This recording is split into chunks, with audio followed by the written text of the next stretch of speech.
ತಂದೆಯಾದ ದೇವರೇ, ನಿನ್ನ ಪರಿಶುದ್ಧವಾದ ನಮ್ಮ ಸ್ತೋತ್ರ ವಂದನೆ ಸ್ವಾಮಿ.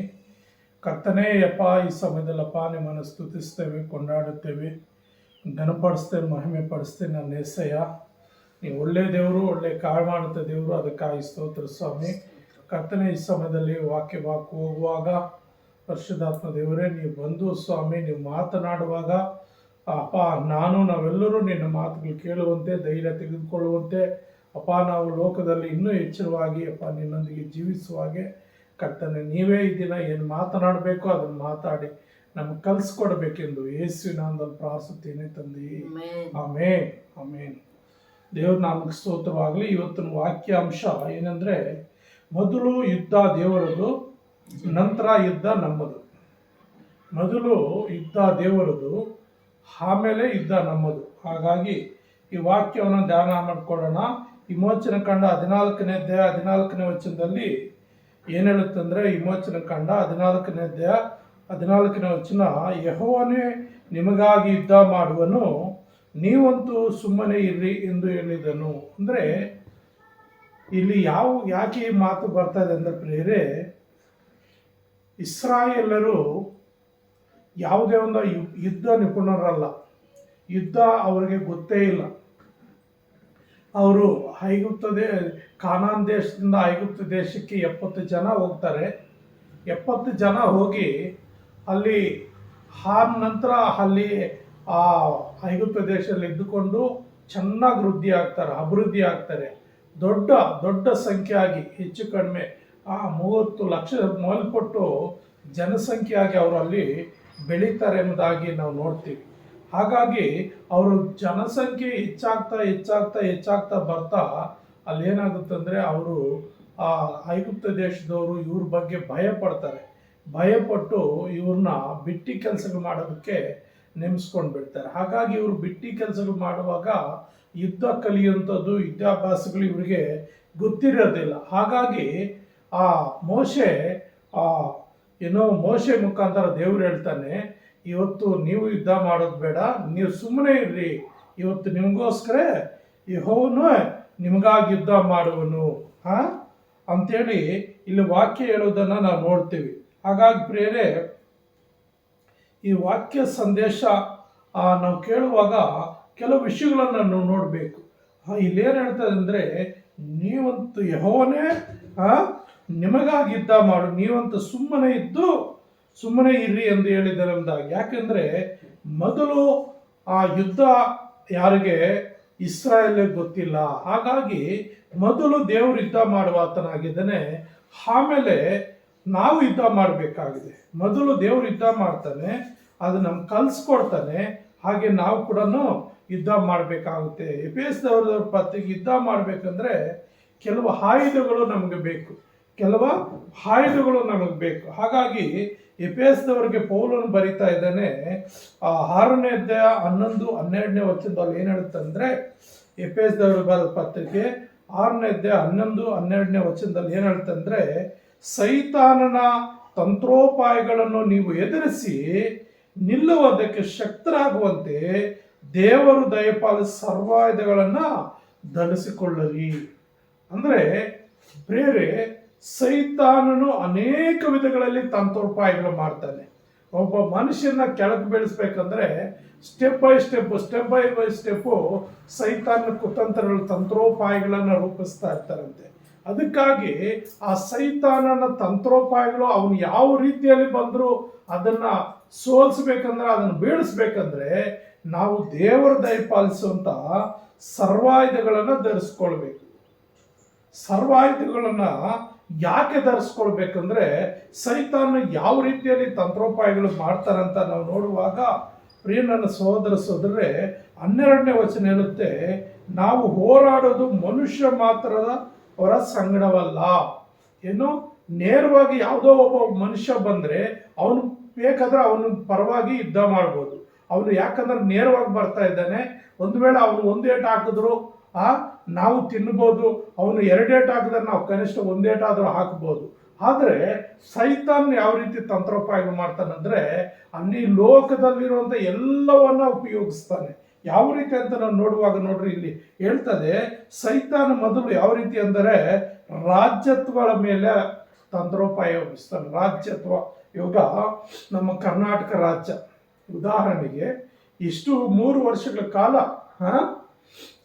ನಮ್ಮ ಮಾನ್ಯ ಮುಖ್ಯಮಂತ್ರಿಗಳಾದ ಸಿದ್ದರಾಮಯ್ಯವರು ಪ್ರಜೆಗಳನ್ನ ನಡೆಸ್ಕೊಂಡು ಬರ್ತಾ ಇದ್ರು. ಅನೇಕ ಉಪಕಾರಗಳನ್ನು ಅನೇಕ ದೇಶಕ್ಕೆ, ರಾಜ್ಯಕ್ಕೆ ಅನೇಕ ಒಳ್ಳೆ ಕಾರ್ಯಗಳು ಅದನ್ನು ಮಾಡ್ತಾ ಇದ್ದ. ಆದರೆ ಸೈತಾನ್ ಏನು ಮಾಡಿದ, ಅದೇ ಪಕ್ಷದಲ್ಲಿ ಇನ್ನೊಬ್ಬರನ್ನ ಎಬ್ಬಿಸಿ ಆ ಸಿದ್ದರಾಮಯ್ಯ ಇಳಿದು ಹೋಗೋ ರೀತಿಯಲ್ಲಿ ಏನು ಮಾಡ್ದ, ತಂತ್ರೋಪಾಯ ರಾಜ್ಯದ ಮೇಲೆ ಮಾಡ್ತಾ ಇದ್ದಾರೆ. ಮತ್ತು ಅದರಲ್ಲಿ ವಿರೋಧ ಪಕ್ಷದವರು ಮತ್ತು ರಾಜಕಾರಣಿಗಳು ಒಂದೇ ಪಕ್ಷದಲ್ಲಿ ಕೂಡ ಆತನು ಭಿನ್ನವಾಗುವಂತೆ ಸೈತಾನನು ತಂತ್ರೋಪಾಯಗಳು ಉಪಯೋಗಿಸ್ತಾನೆ. ಜನರನ್ನ ಹಾಳು ಮಾಡಬೇಕು, ರಾಜ್ಯನ ಆಳಬೇಕು, ರಾಜ್ಯದ ಜನರನ್ನ ನಾನಾ ರೀತಿ ಕಷ್ಟಗಳಿಗೆ ಒಳಪಡಿಸಬೇಕು, ಅವ್ರಿಗೆ ಸಿಗುವಂಥ ಸವಲತ್ತುಗಳು ಸಿಗಬಾರ್ದು. ಈ ರೀತಿ ಅನೇಕ ವಿಧಗಳಲ್ಲಿ ಏನು ಮಾಡ್ತಾನೆ ಅಂದರೆ ಸೈತಾನನ ತಂತ್ರೋಪಾಯಗಳನ್ನು ಹೂಡುತ್ತಾನೆ. ಅದಕ್ಕಾಗಿ ಪ್ರತಿಯೊಬ್ಬರು ನಾವು ಈ ರಾಜ್ಯತ್ವಗಳಿಗಾಗಿ ನಾವು ಪ್ರಾರ್ಥನೆ ಮಾಡಬೇಕೆಂಬುದಾಗಿ ತಿಮೋತಿನ ಹೇಳ್ತಾನೆ. ನೋಡ್ರಿ, ತಿಮೋತಿನು ತನ್ನ ಪತ್ರಿಕೆಯಲ್ಲಿ ಏನಂತ ಬರೀತಾನೆ ಅಂದರೆ, ಮೊದಲನೇ ತಿಮೋತಿ ಪತ್ರಿಕೆ, ಒಂದು ನಿಮಿಷ,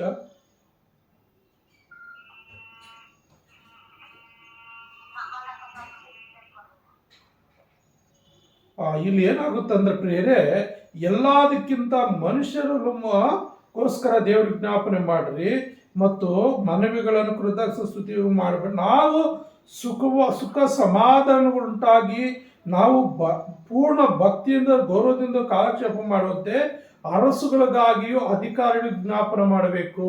ಅಂದರೆ ಈಗ ನಮ್ಮ ಕರ್ನಾಟಕ ರಾಜ್ಯಕ್ಕೆ ನಾವು ಸುಖವಾಗಿರ್ಬೇಕಂದ್ರೆ ಈಗ ಏನು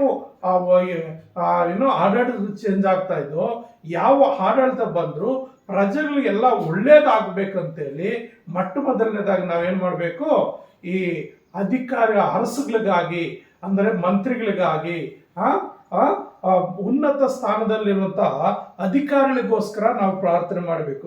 ಅದೇ ಇಲ್ಲಿ ಹೇಳ್ತಾ ಇರೋದು, ರಾಜ್ಯತ್ವಗಳ ಮೇಲೆ ಅವನೇನ್ ಮಾಡ್ತಾನೆ, ತಂತ್ರೋಪಾಯಗಳು ಮಾಡ್ತಾನೆ. ನೋಡು, ಇವಾಗ ಸಿದ್ದರಾಮಯ್ಯ, ಡಿ.ಕೆ. ಶಿವಕುಮಾರ್ ಅವರು ಮಧ್ಯದಲ್ಲೇ ತಂತ್ರೋಪಾಯ ಮಾಡಿ ಅಲ್ಲೇ ಒಡಕು ಉಂಟು ಮಾಡುವರಂತೆ ಮಾಡಿ, ಮತ್ತು ಅಲ್ಲಿ 2 ಪಾರ್ಟಿ ಮೊದಲಿಂದ ಇದೆ, ಆದರೆ ಇದು ಬಹಿರಂಗವಾಗಿ 2 ಪಾರ್ಟಿಗಳಾಗಿ ಅದೇನಾಯ್ತು, ಅದು ಕರೆಕ್ಟಾಗಿ ನಡ್ಕೊಂಡು ಹೋದ್ರೆ ಹೋಯ್ತು. ಇಲ್ಲಾಂದ್ರೆ MLAಗಳೆಲ್ಲ ಉಲ್ಟಾದ್ರೆ ಏನಾಗುತ್ತೆ, ರಾಜಕಾರಣನೇ ಚೇಂಜ್ ಆಗುತ್ತೆ. ಇವ್ರನ್ನ ಕೆಡಿಸೋದಕ್ಕೆ BJP ಸರ್ಕಾರದವರು ಯಾವುದೇ ಕಾರಣಕ್ಕೂ ಇದನ್ನ ರಾಜ್ಯದಲ್ಲಿ ಕಾಂಗ್ರೆಸ್ ಅನ್ನು ಕಿತ್ತಾಕ್ಬೇಕು ಅಂತೇಳಿ ಸೈತಾನ್ನು ವಿರೋಧ ಪಾರ್ಟಿಗಳ ಮುಖಾಂತರ ಅನೇಕರ ಮುಖಾಂತರ ತಂತ್ರೋಪಾಯಗಳು ಮಾಡ್ತಾ ಇರ್ತಾನೆ. ಅದಕ್ಕಾಗಿ ನಾವೇನು ಮಾಡ್ಬೇಕಂದ್ರೆ, ನೀನು ನಾನು ನಾವೆಲ್ಲರೂ ಸುಖವಾಗಿರ್ಬೇಕಂದ್ರೆ ರಾಜ್ಯದ ಆಡಳಿತ ರಾಜಕೀಯ ಪಾರ್ಟಿಗಳು ಏನಿದೆಯೋ ಅವರೆಲ್ಲರಿಗಾಗಿ ಒಳ್ಳೆ ಮನಸ್ಸು ಕೊಡೋ ದೇವರೇ, ಒಳ್ಳೆ ಆಲೋಚನೆ ಕೊಡೋ ದೇವರೇ, ಪ್ರಜೆಗಳಿಗೆಲ್ಲ ಒಳ್ಳೇದಾಗುವಂತೆ ಅವರು ಉನ್ನತ ರೀತಿಯಲ್ಲಿ ಮಾಡುವಂತೆ ಅವ್ರು ಒಳ್ಳೆ ಆಲೋಚನೆ ತಲಾಂತರ ಕೊಡೋ ದೇವರೇ ಅಂತೇಳಿ ಅರಸುಗಳು ಅಂದರೆ ಈಗಿನ ಮಂತ್ರಿಗಳು ರಾಜಕಾರಣಿಗೋಸ್ಕರ ನಾವು ಪ್ರಾರ್ಥನೆ ಮಾಡಬೇಕು. ಎರಡನೇದಾಗ ಅವನು ಏನ್ ಹೇಳ್ತಾನೆ, ಅಧಿಕಾರಿಗಳ ಮೇಲೆಯೂ, ಅಂದ್ರೆ ಅಧಿಕಾರಿಗಳು ನಮ್ಮ ಭಾರತ ದೇಶದಲ್ಲಿ ಸೈತಾನ್ ಅಧಿಕಾರಿಗಳನ್ನ ಏನೋ ಸುಪ್ರೀಂ ಕೋರ್ಟು ನ್ಯಾಯಮೂರ್ತಿಗಳಿಂದ ಹಿಡಿದು ಪ್ರತಿಯೊಂದು ಕೆಲಸದಲ್ಲಿ ಗೌರ್ಮೆಂಟ್ ಕೆಲಸಗಳಲ್ಲಿ ಪ್ರಜೆಗಳಿಗೆ ಒಳಿತಿಗಾಗಿ ನೇಮಕವಾಗಿದ್ದ ಯಾರು ಎಲ್ಲರ ಮುಖಾಂತರ ಶೋಧನೆ, ಎಲ್ಲರ ಮುಖಾಂತರ ಲಂಚ ಲಂಚ ಲಂಚ ಲಂಚ, ದುಡ್ಡು ಕೊಟ್ರೆ ನ್ಯಾಯಮೂರ್ತಿಗಳು ತೀರ್ಪು ಕೊಡುವಂತ ಸ್ಥಿತಿಗೆ ಹೋಗ್ಬಿಟ್ಟಿದ್ದಾರೆ ಈಗ. ಆ ರೀತಿ ಒಂದು ಗೌರ್ಮೆಂಟ್ ಅಧಿಕಾರಿಗಳು ಎಲ್ಲ ತಾಲೂಕು ಆಫೀಸ್ ಕಚೇರಿಗಳು ಯಾವುದಿದೆಯೋ ಆ ಸರ್ಕಾರದ ಕೆಲಸಗಳು ಯಾವ್ದು ಎಲ್ಲ ಕಡೆ ಲಂಚ ಲಂಚ. ಅವ್ರಿಗೆ ಬೇಕಾದಷ್ಟು ಸಂಬಳ ಕೊಡ್ತಾರೆ, ಬೇಕಾದಷ್ಟು ಸಂಬಳ ಕೊಟ್ಟರು ಅವ್ರು ಏನ್ ಮಾಡ್ತಾ ಇದ್ದಾರೆ, ಲಂಚಕ್ಕಾಗಿ ಆಸೆ ಪಡ್ತಾ ಇದ್ದಾರೆ. ಲಂಚ ಕೊಡ್ದಿದ್ದು ಅವ್ರು ಸಿಗ್ನೇಚರೇ ಮಾಡಲ್ಲ, ಅದರ ಮೇಲೆ ಫೈಲ್ ಕೂಡ ನೋಡೋದಿಲ್ಲ. ಆ ರೀತಿ ಆಗೋಗ್ತಾ ಇದೆ. ಆದ್ದರಿಂದ ಪ್ರಿಯರೇ, ಅಧಿಕಾರಿಗಳಿಗೇನು ಇಲ್ಲಿ ಹೇಳ್ತಾ ಇದೆ, ಮೊದಲು ರಾಜ್ಯಗಳ ಮೇಲೆ ಅಧಿಕಾರಿಗಳ ಮೇಲೆ ಅವನು ಸೈತಾನ ಕುತಂತ್ರಗಳು ಮಾಡ್ತಾನೆ. ಅಧಿಕಾರಿಗಳಿಗೋಸ್ಕರ ಕೂಡ ನಾವು ಪ್ರಾರ್ಥನೆ ಮಾಡಬೇಕು. ಮೂರನೇದಾಗಿ ಆಕಾಶ ಮಂಡಲದಲ್ಲಿರುವ ದುರಾತ್ಮಗಳ ಸೇನೆ ಮೇಲೆ, ಅಂದರೆ ಇನ್ನು ಅಂಧಕಾರದ ಲೋಕಾಧಿಪತಿಗಳು. ಯಾರು? ಅಂಧಕಾರದ ಲೋಕಾಧಿಪತಿಗಳು ಯಾರಂದ್ರೆ ದುಷ್ಟ ದುರಾತ್ಮಗಳು, ದುಷ್ಟ ಶಕ್ತಿಗಳು, ಸೈತಾನನ ಅನುಚರರು. ನಾನಾ ವಿಧಗಳಲ್ಲಿ ಅವರು ಏನಾಗಿದೆ ಅಂದ್ರೆ ಅಂಧಕಾರದಲ್ಲಿ ಅವ್ರ ಕಣ್ಣು ಕಾಣೋದಿಲ್ಲ, ಆದರೆ ಮನುಷ್ಯರನ್ನ ನಾನಾ ರೀತಿಯಲ್ಲಿ ಭಯಪಡಿಸೋದು, ಹೆದರಿಕೆ ಹುಟ್ಟಿಸೋದು, ಶೋಧನೆ ತಂದಾಕೋದು. ಹಾಗಾಗಿ ಅಂಧಕಾರದ ಲೋಕಾಧಿಪತಿಗಳು, ಕಣ್ಣು ಕಾಣದ ರೀತಿಯಲ್ಲಿ ಮಾಫಿಯಾಗಳು ಇವರೆಲ್ಲ ಇರ್ತಾರೆ. ಮತ್ತು ದುಷ್ಟಶಕ್ತಿಗಳು, ದುರಾತ್ಮ ಶಕ್ತಿಗಳು ಇವುದ್ರ ಮೇಲೆ ಆಕಾಶ ಮಂಡಲದಲ್ಲಿ ದುರಾತ್ಮಗಳ ಸೇನೆ ಮೇಲೆ ಹೋರಾಡೋರಾಗಿದ್ದಾರೆ. ಅಂದ್ರೆ ದುರಾತ್ಮಗಳು ಮನುಷ್ಯರು ನಾನಾ ರೀತಿ ಆಲೋಚನೆ ಕೊಟ್ಟು ಆ ಕುಟುಂಬಗಳಲ್ಲಿ ಒಡಕು ಮಾಡಿ, ಅಣ್ಣನ ಕಂಡ್ರೆ ತಮ್ಮನಿಗಾಗಲ್ಲ, ಆ ತಂದೆ ತಾಯಿಗಳಿಗಾಗಲ್ಲ, ಮಕ್ಕಳಿಗಾಗಲ್ಲ, ಈ ರೀತಿ ಕೆಟ್ಟ ಆಲೋಚನೆಗಳು, ದುರಾತ್ಮಗಳು ಅವರಲ್ಲಿ ಬಂದು ಸೇರ್ಕೊಂಡು, ಸೈತಾನಾತ್ಮಗಳು ಸೇರ್ಕೊಂಡು ಕುಟುಂಬಗಳಲ್ಲಿ ನಾನಾ ರೀತಿ ಪಕ್ಷ ಭೇದಗಳು ಉಂಟು ಮಾಡಿ ನಾನಾ ರೀತಿ ಶೋಧನೆ ತರ್ತಾ ಇರ್ತದೆ. ಅದಕ್ಕಾಗಿ ದೇವರು ಸೈತಾನನ ತಂತ್ರೋಪಾಯಗಳನ್ನು ಎದುರಿಸಿ ನಿಲ್ಲೋದಕ್ಕೆ ಶಕ್ತರಾಗುವಂತೆ ದೇವರು ದಯಪಾಲ ಸರ್ವಾಯುಧಗಳನ್ನ ಧರಿಸ್ಕೊಳ್ಬೇಕು. ಯಾಕಂದ್ರೆ ಮೊದಲು ದೇವರು ಯುದ್ಧ ಮಾಡಿ ನಮ್ಗೆ ತೋರಿಸ್ತಾನೆ, ಆಮೇಲೆ ಅದನ್ನ ನಾವು ಕಲಿಬೇಕು, ಅದನ್ನ ಮುಂದಕ್ಕೆ ಹೋಗ್ಬೇಕು. ಅದಕ್ಕಾಗಿ ಪ್ರಿಯ ನನ್ನ ಸಹೋದರರೇ, ನಾವು ವಿಮೋಚನ ಕಾಂಡ 14ನೇ ಅಧ್ಯಾಯದಲ್ಲಿ ನೋಡುವಾಗ 10-13 ವಚನಗಳಲ್ಲಿ ನಾವು ನೋಡುವಾಗ ಇಲ್ಲಿ ಏನಾಗಿದೆ ಅಂದ್ರೆ, ಫರೋಹನು ಸಮೀಪಿಸುತ್ತಿರುವಾಗ ಇಸ್ರಾಯೇಲರ ಕಣ್ಣೆತ್ತಿ ತಮ್ಮ ಹಿಂದೆ ಹೊರಟು ಬಂದಿದ್ದ ಐಗುಪ್ತರನ್ನು ಕಂಡು ಬಹಳ ಭಯಪಟ್ಟವರಾಗಿ ಯೆಹೋವನಿಗೆ ಮೊರೆಯಿಟ್ಟರು. ಏನಂತೆ, ಈ ಮಹಾಸೈನ ಫರೋಹನ ಸೈನ ಆ ಇಸ್ರಾಯೇಲ್ ಮೇಲೆ ಬರುವಾಗ ಇಸ್ರಾಯೇಲ್ ನೋಡಿ ಐಗುಪ್ತರನ್ನು ಕಂಡು ಬಹಳ ಭಯಪಟ್ಟವರಾಗಿ ಯೆಹೋವನಿಗೆ ಮೊರೆಯಿಟ್ಟರು ಅಂದ್ರೆ ಅಷ್ಟು ಭಯಪಟ್ಟು ದೇವ್ರಿಗೆ ಮೊರೆ ಇಡ್ತಾರೆ. ಏನಂತ, ಅವರು ಮೋಶೆಗೆ ಐಗುಪ್ತ ದೇಶದಲ್ಲಿ ಸಮಾಧಿಗಳಿಲ್ಲವಾದದ್ರಿಂದ ಅರಣ್ಯದಲ್ಲಿ ಸಾಯಲಿ ಎಂಬುದಾಗಿ ನಮ್ಮನ್ನು ಇಲ್ಲಿಗೆ ಕರ್ಕೊಂಡು ಬಂದು ಏನು, ಯಾಕೆ ನಮಗೆ ಈ ಪ್ರಕಾರ ಮಾಡಿ ಐಗುಪ್ತ ದೇಶದಿಂದ ಕರ್ಕೊಂಡು ಬಂದಿ? ನಾವು ಐಗುಪ್ತ ದೇಶದಲ್ಲಿದ್ದಾಗಲೇ ನೀನು ನಮ್ಮ ಗೊಡವೆಗೆ ಬರಬೇಡ, ನಾವು ಐಗುಪ್ತರಿಗೆ ದಾಸರಾಗಿ ಇರುವೆವು ಎಂಬುದಾಗಿ ನಿನಗೆ ಹೇಳಲಿಲ್ಲವೇ? ನಾವು ಅರಣ್ಯದಲ್ಲಿ ಸಾಯೋದಕ್ಕಿಂತ ಐಗುಪ್ತರಿಗೆ ದಾಸರಾಗಿರೋದೇ ವಾಸ್ಯವಿಲ್ಲಂದು ಹೇಳ್ತಾ ಇದ್ದಾರೆ. ಈ ಅರಣ್ಯದಲ್ಲಿ ನೋಡಿ ಹಿಂದೆ ಸೈನ್ಯ ಬರ್ತಾ ಇದೆ, ನಾವೆಲ್ಲಿಗೂ ತಪ್ಪಿಸ್ಕೊಂಡು ಹೋಗೋಣ, ನಮ್ಗೆ ಯುದ್ಧ ಮಾಡೋದು ಬರೋದಿಲ್ಲ, ನಾವು ಏನ್ ಮಾಡೋದು? ಅವ್ರಿಗೆ ಈಟಿ, ಕತ್ತಿಗಳು, ಬರ್ಜಿಗಳು, ಬಾಣಗಳು, ಎಲ್ಲ ರೀತಿಯಲ್ಲಿ ಸರ್ವ ಯುದ್ಧಗಳನ್ನು ಕಲ್ತಿದ್ದಾರೆ. ನಮ್ಗೆ ಯುದ್ಧ ಬರೋದಿಲ್ಲ, ನಾವೇನು ಬಿಟ್ಟಿ ಕೆಲಸ ಮಾಡ್ಕೊಂಡಿದ್ದಂಥವರು. ಹಾಗಾಗಿ ನಮ್ಮ ಮೇಲೆ ಅವ್ರು ಯುದ್ಧಕ್ಕೆ ಬಂದ್ರೆ ನಾವು ಯಾವ ರೀತಿ ತಪ್ಪಿಸ್ಕೊಂಡು ಹೋಗೋದು ಅಂತ ಮೋಶೆ ಗುರುಗುಟ್ಟುವಾಗ, ಮೋಶೆ ಮೇಲೆ ತಿರುಗಿ ಬೀಳುವಾಗ ದೇವರು ಮೋಶೆ ಮುಖಾಂತರ ಹೇಳಿಸ್ತಾನೆ, ನೀವು ಅವ್ರಿಗೆ ಹಂಚಬೇಡ್ರಿ, ಐಗುಪ್ತ ದೇಶದವರಿಗೆ ನೀವು ಹಂಚಬೇಡ್ರಿ, ನೀವು ಸುಮ್ಮನೆ ನಿಂತುಕೊಂಡಿದ್ದು ಯೆಹೋವ ನಿಮ್ಮನ್ನು ರಕ್ಷಿಸುವ ರೀತಿಯನ್ನು ನೋಡ್ರಿ. ನೀವು ಇವತ್ತು ನೋಡುವ ಐಗುಪ್ತರನ್ನ ಇನ್ನು ಮುಂದೆ ಎಂದಿಗೂ ನೋಡೋದಿಲ್ಲ, ಇನ್ನು ಮುಂದೆ ನೀವು ಎಂದಿಗೂ ನೋಡಿದ ರೀತಿಯಲ್ಲಿ ದೇವರು ಕಾರ್ಯ ಮಾಡ್ತಾನೆ. ಆದ್ದರಿಂದ ಪ್ರಿಯ ನನ್ನ ಸಹೋದರರೇ, ಇಲ್ಲಿ ವಿಮೋಚನ ಕಾಂಡ 1ನೇ ಅಧ್ಯಾಯದಲ್ಲಿ ನಾವು ನೋಡುವಾಗ, ವಿಮೋಚನ ಕಾಂಡ 1ನೇ ಅಧ್ಯಾಯ 10-12ನೇ ವಚನದಲ್ಲಿ ನಾವು ನೋಡುವಾಗ ಇಲ್ಲಿ ಏನಾಗುತ್ತಂದ್ರೆ, ನಮಗೆ ಯುದ್ಧವೇನಾದರೂ ಸಂಭವಿಸಿದ್ರೆ ಅವರು ನಮ್ಮ ಶತ್ರುಗಳೊಂದಿಗೆ ಕೂಡಿಕೊಂಡು ನಮ್ಗೆ ವಿರೋಧವಾಗಿ ಕಾದಾಡಿ ದೇಶವನ್ನು ಬಿಟ್ಟು ಹೋದಾರು, ಅವರು ವೃದ್ಧಿಯಾಗದಂತೆ ನಾವು ಉಪಾಯ ಮಾಡೋಣ ಎಂದು ಹೇಳಿದರು. ಆದ ಕಾರಣ ಅವನ ಜನರು ಇಸ್ರಾಯೇಲನ್ನು ಬಿಟ್ಟಿ ಕೆಲಸದಿಂದ ಉಪದ್ರವ ಪಡಿಸಿದ್ದಕ್ಕಾಗಿ ಬಿಟ್ಟಿ ಮಾಡಿಸುವ ಅಧಿಕಾರಿಗಳನ್ನು ಅವರ ಮೇಲೆ ಇಟ್ಟು ಫರೋಹನಿಗೆ ಪಿತೋಮ್ ರಮೇಶ್ ಎಂಬ ಉಗ್ರಾಣ ಪಟ್ಟಣಗಳನ್ನು ಕಟ್ಟಿಸಿದ್ರು. ಅಂದ್ರೆ ಮೊದಲು ಇಸ್ರಾಯೇಲ್ಗೆ ಭಯಪಡ್ತಾರೆ. ಕಾರಣ ಏನಂದ್ರೆ, ಐಗುಪ್ತದೆ ಇಸ್ರಾಯೇಲ್ ಭಯಪಡ್ತಾರೆ ಅಂದ್ರೆ ಇವ್ರ ಜನಸಂಖ್ಯೆಯಲ್ಲಿ ಹೆಚ್ಚಳ ಆಗ್ತಾ ಇದ್ರು. ಇವ್ರು ನಿಂಗೆ ಬಿಟ್ಬಿಟ್ರೆ ಇವ್ರು ನಮ್ಮ ಮೇಲೆ ತಿರುಗಿ ಬೀಳ್ತಾರೆ. ಅದಕ್ಕಾಗಿ ಇವ್ರನ್ನ ಏನ್ ಮಾಡ್ಬೇಕು, ಬಿಟ್ಟಿ ಕೆಲಸ ಮಾಡೋಕ್ಕಾಗಿ ಇವರಿಂದ ದೊಡ್ಡ ದೊಡ್ಡ ಕೋಟೆ ಕೊತ್ತಲಗಳನ್ನ ಉಗ್ರಾಣಗಳು ಕಟ್ಸ್ಕೊಡ್ಬೇಕಂತೇಳಿ ಅವ್ರನ್ನೆಲ್ಲ ಕೆಲಸಕ್ಕೆ ಹಚ್ಚಿಬಿಡ್ತಾರೆ. ಹಾಗೆ ಮುಂದಕ್ಕೂ ಓದುವಾಗ 13-14 ವಚನದಲ್ಲಿ ಕೂಡ ನೋಡಿದ್ರೆ ಇಲ್ಲಿ ಏನ್ ಹೇಳ್ತಿದ್ರೆ, ಐಗುಪ್ತರು ಇಸ್ರಾಯೇಲರ ಕೈಯಿಂದ ಕ್ರೂರವಾಗಿ ಸೇವೆ ಮಾಡಿಸಿಕೊಂಡು ಮಣ್ಣಿನ ಕೆಲಸದಲ್ಲಿಯೂ ಇಟ್ಟಿಗೆ ಮಾಡುವ ಕೆಲಸದಲ್ಲಿಯೂ ವ್ಯವಸಾಯ ಎಲ್ಲಾ ವಿಧವಾದ ಕೆಲಸಗಳ ಕಠಿಣವಾಗಿ ದುಡಿಸಿಕೊಂಡು ಅವರ ಜೀವಗಳನ್ನು ಬೇಸರಪಡಿಸಿದರು. ಅವರಿಂದ ಮಾಡಿಸಿದ ಎಲ್ಲಾ ಸೇವೆಯು ಬಹು ಕಠೋರವಾಗಿತ್ತು. ಅಂದ್ರೆ ಬಹು ಕಠೋರವಾದ ರೀತಿಯಲ್ಲಿ ಅವರ ಕೈಯಲ್ಲಿ ಕೆಲಸ ಮಾಡಿಸ್ಕೊಡ್ತಾ ಇದ್ರಂತೆ. ಪ್ರಿಯರೇ, ಯಾವ ರೀತಿ ಕೆಟ್ಟವರು ಅಂದ್ರೆ, ಅವರು ಏನು ಮೊದಲು ಇಟ್ಟಿಗೆ ಮಾಡೋದಕ್ಕೆ ಇದು ಕೊಡ್ತಾ ಇದ್ರು, ಹುಲ್ಲು ಎಲ್ಲಾನು, ಕಟ್ಟಿಗೆ ಹುಲ್ಲೆಲ್ಲ ಕೊಡ್ತಾ ಇದ್ರು ಇವರು. ಆಮೇಲೆ ಇವ್ರು ಕಟ್ಟಿಗೆ ಹುಲ್ಲು ಕೂಡ ಕೊಡುವುದಿಲ್ಲ, ನೀವೇ ಕೊಡಿಸ್ಕೊಳ್ರಿ. 5ನೇ ಅಧ್ಯಾಯದಲ್ಲಿ ನಾವು ನೋಡ್ತೀವಿ, ಹಿಮಾಚಲ ಕಂಡ 5ನೇ ಅಧ್ಯಾಯದಲ್ಲಿ 7-8 ವಚನಗಳಲ್ಲಿ ಹೇಳ್ತದೆ, ನೀವು ಇನ್ನು ಮೇಲೆ ನೀವು ಈ ಜನರಿಗೆ ಇಟ್ಟಿಗೆ ಮಾಡೋದು ಹುಲ್ಲನ್ನು ಕೊಡಕೂಡದು, ಅವರೇ ಹೋಗಿ ಹುಲ್ಲನ್ನು ಕೂಡಿಸಿಕೊಳ್ಳಲಿ. ಆದರೂ ಅವರು ಈವರೆಗೆ ಮಾಡಿದ ಇಟ್ಟಿಗೆಗಳ ಲೆಕ್ಕವನ್ನು ಮುಂದೆ ಒಪ್ಪಿಸಬೇಕು, ಅದನ್ನು ಕಡಿಮೆ ಮಾಡಿಕೊಡುದು. ಅವರ ಮೈಗಳ್ಳರು ನಾವು ಹೋಗಿ ನಮ್ಮ ದೇವರಿಗೆ ಯಜ್ಞ ಮಾಡಿ ಬರೋದಕ್ಕೆ ಅಪ್ಪಣೆ ಆಗ್ಬೇಕೆಂದು ಕೂತ್ಕೊಳ್ತಾರೆ. ಅಂದ್ರೆ ಇವರು ಮೈಗಳ್ಳರಾಗ್ಬಿಟ್ಟಿದ್ದಾರೆ. ಮೊದಲು ಹುಲ್ಲು ಕೊಡ್ತಾ ಇದ್ವಿ, ದಿನಕ್ಕಿಷ್ಟಂತ ಇಟ್ಟಿಗೆ ಮಾಡಿ ಸುಟ್ಟು ಕೊಡ್ತಾ ಇದ್ರು, ಇನ್ಮೇಲೆ ಹುಲ್ಲು ಕೊಡ್ಬೇಡ್ರಿ, ಅವರೇ ಹೋಗಿ ಹುಲ್ಲು ಕೂಡಿಸ್ಕೊಳ್ಳಿ, ಕಾಡು ಮೇಡುಗಳಲ್ಲಿ ಹುಲ್ಲು ಕೂಡಿಸ್ಕೊಂಡು ಬಂದು ಪ್ರತಿದಿನ ಎಷ್ಟು ಇಟ್ಟಿಗೆ ಲೆಕ್ಕ ಕೊಡ್ತಾ ಇದ್ರು ಅಷ್ಟು ಕೊಡಬೇಕು ಅಂತ ಇನ್ನೂ ಕಠಿಣವಾದ ರೀತಿಯಲ್ಲಿ ಅವರು ಶಿಕ್ಷಿಸ್ಕೊಡ್ತಾ ಇದ್ರು. ಅದಕ್ಕಾಗಿ ಪ್ರಿಯ ನನ್ನ ಸಹೋದರರೇ, ಅಲ್ಲಿ ಏನಾಗುತ್ತಂದ್ರೆ ಅವರಿಗೆ ಏನೋ ಇಸ್ರಾಯೇಲರು ಐಗುಪ್ತರಿಗೆ ಭಯಪಡುವರಾಗ್ಬಿಟ್ರು. ಕಾರಣ ಏನಂದ್ರೆ, ಐಗುಪ್ತರ ಮೇಲೆ ಹೋಗಿ ಯುದ್ಧ ಮಾಡುವಂತ ಶಕ್ತಿ ಇವ್ರಿಗಿರ್ಲಿಲ್ಲ, ಯುದ್ಧ ನೈಪುಣರಲ್ಲ. ಐಗುಪ್ತರಾದ್ರು ಅವರು ಯೌವನಸ್ಥ ಒಂದು ಯುದ್ಧ ಮಾಡುವಂತ ಶಕ್ತಿ ಬರದ ತಕ್ಷಣ ಅವ್ರು ಯುದ್ಧಾಭ್ಯಾಸವನ್ನು ಮಾಡಿ ಪಳಗ್ತಾ ಇದ್ರು, ಅದರಲ್ಲೇ ಅಭ್ಯಾಸ ಮಾಡ್ತಾ ಇದ್ರು. ಹಾಗಾಗಿ ಐಗುಪ್ತರಿಗೆ ಯುದ್ಧ ಮಾಡುವಂತಹ ವಿಷಯ ಗೊತ್ತು, ಇಸ್ರಾಯೇಲರಿಗೆ ಗೊತ್ತಿಲ್ಲ.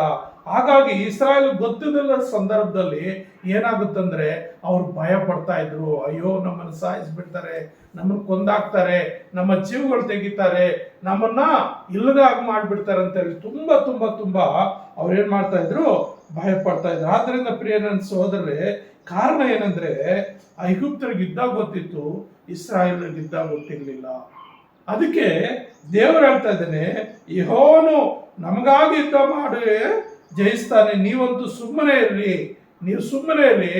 ಇವತ್ತು ನೋಡುವಂತ ಐಗುಪ್ತರು ಮತ್ತೆ ನೋಡೋದಿಲ್ಲ, ನಿಮಗೋಸ್ಕರ ಏನು ಮಾಡ್ತಾನೆ ದೇವರೇ ಇವತ್ತು ಯುದ್ಧ ಮಾಡ್ತಾನೆ ಅಂತೇಳಿ ಅಲ್ಲಿ ಹೇಳ್ತಾ ಇದ್ದಾನೆ ಪ್ರಿಯರೇ. ಹಾಗಾಗಿ ನಾವು ರಕ್ಷಣೆಯಲ್ಲಿ ಬರುವಾಗ ಯುದ್ಧ ಮಾಡೋದು ನಮ್ಗೆ ಗೊತ್ತಿರೋದಿಲ್ಲ. ನಾವು ಯೇಸು ಸ್ವಾಮಿನ ಕಂಡುಕೊಳ್ಳುವಾಗ ಆ ಸಂದರ್ಭಗಳಲ್ಲಿ ಏನು ಯುದ್ಧ ಮಾಡೋದು, ಯಾವ ರೀತಿ ಯುದ್ಧ ಮಾಡಬೇಕು, ಹೇಗೆ ಯುದ್ಧ ಮಾಡಬೇಕು, ಹೇಗೆ ಸರ್ವಾಯುಧ ಧರಿಸ್ಕೋಬೇಕಂತ ಅನೇಕರಿಗೆ ಗೊತ್ತಿರೋದಿಲ್ಲ.